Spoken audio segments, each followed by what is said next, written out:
Setelah setahun lamanya melaksanakan belajar daring, pemerintah Kabupaten Waikanan mulai hari Senin kemarin lusa telah resmi memulai kegiatan belajar secara tatap muka di sekolah. Peraturan ini berlaku untuk seluruh siswa, mulai dari tingkat PAUD, SD, SMP, dan SMA. Salah satu sekolah yang menggelar KBM tatap muka adalah SMA Negeri 1 Belambangan Umpu, Waikanan.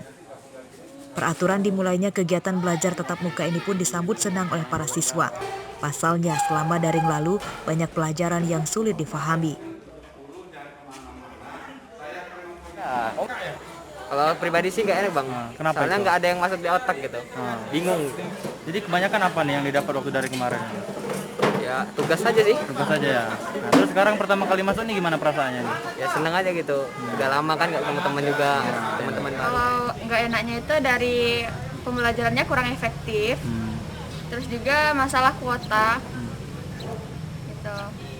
Terus juga penjelasannya kurang paham juga. Iya. Kalau di rumah asik seru. Oke. Bisa banyak ngobrol walau jauh kan.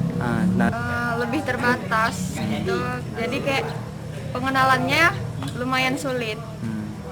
Menurut pihak sekolah pada Selasa pagi, di hari kedua dimulainya KBM tatap muka berjalan lancar.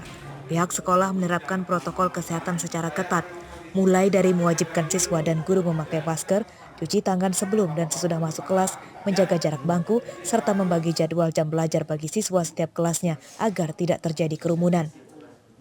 Itu kita adakan pertukaran shift antara kelas 10 dan kelas 11 itu per minggu ya. Jadi minggu ini mulai hari Rabu sampai hari Jumat nanti itu kelas 10, minggu besok baru kelas 11-nya gitu. Terus di dalam ruangan juga kelas sudah kita bagi menjadi 2 kelas. Untuk satu kelasnya itu ada kelas yang ganjil, kelas yang genap, sehingga dalam satu kelas itu tidak lebih dari 17 siswa. KBM tatap muka di wilayah Waikanan ini masih dalam tahap uji coba. Jika selama 1 bulan KBM tatap muka dinyatakan tidak menjadi klaster penularan COVID-19, maka KBM tatap muka akan dilanjutkan, dan sebaliknya, jika KBM tatap muka menjadi klaster baru penularan COVID-19, maka KBM tatap muka akan dihentikan dan kembali ke sistem belajar daring. Hardio Haba melaporkan dari Waikanan.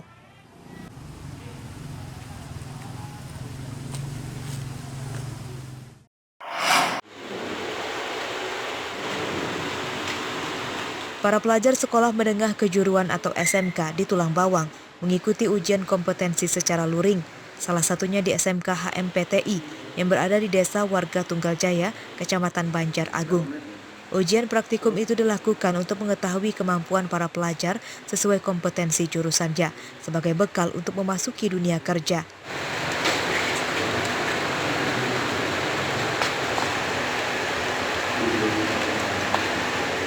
Uji kompetensi di SMK HMPTI Banjar Agung itu menggandeng anggota Ikatan Jurnalis Televisi atau IJTI Lampung sebagai penguji. Hal itu karena multimedia sangat erat kaitannya dengan bidang kerja penyiaran atau broadcasting. Mereka juga mengerjakan materi pembuatan berita televisi dan materi multimedia lainnya.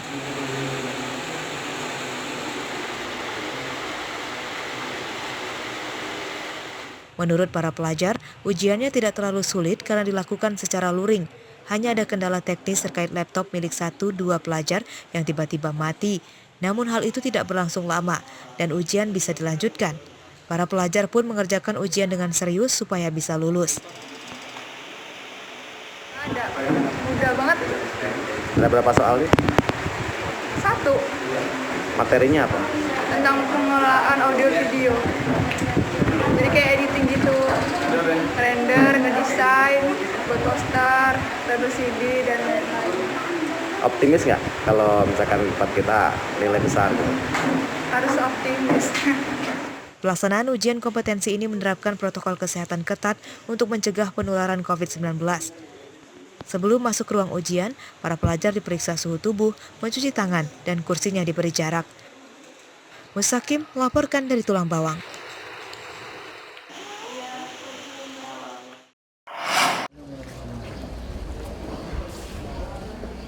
Sejumlah barang yang terlarang ditemukan tim gabungan saat melakukan razia di rumah tahanan kelas 1 Bandar Lampung Selasa siang. Tim gabungan terdiri dari petugas BNN, tentara, polisi, dan pegawai rutan. Razia dilakukan di seluruh blok penjara tanpa terkecuali.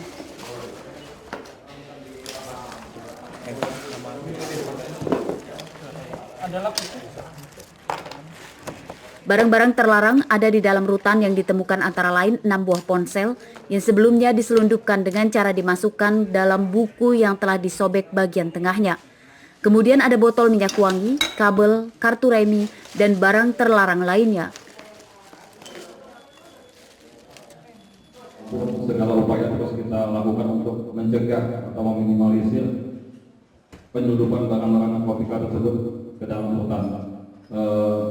Sudah kita lakukan penggeledahan badan baik terhadap petugas itu sendiri maupun terhadap tamu yang berkunjung, dan kita selalu melaksanakan kontrol keliling. Sementara belum ditemukan adanya narkoba dalam razia itu. Meski demikian, razia akan kembali dilakukan dengan waktu yang tidak ditentukan.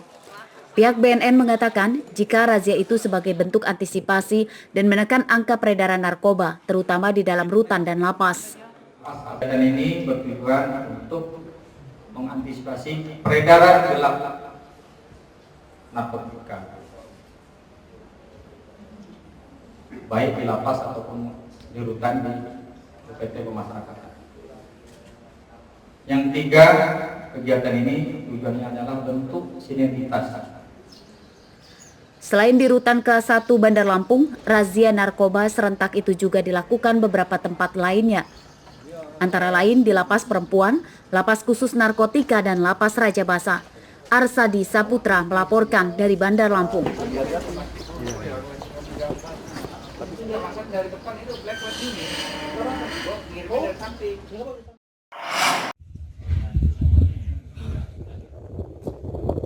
Tim gabungan dari pegawai rutan, tentara, polisi, dan Badan Narkotika Nasional Lampung Utara Selasa siang menyita sejumlah barang bawaan milik narapidana yang dilarang masuk ke ruang tahanan di rutan kelas 2B Kota Bumi.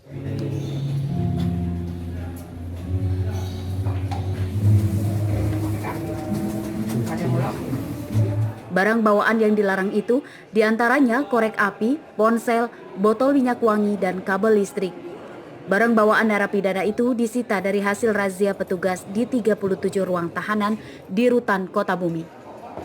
Pada razia ini 285 narapidana di kelas Kota Bumi juga dites urin. Saat tes urin itu, petugas menggeledah ruang tahanan.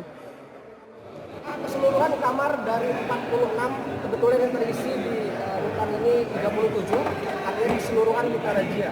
Bang, tidak ditemukan narkoba ya Bang dalam razia? Alhamdulillah tidak ada. Tidak ada ya? Sementara tidak ada.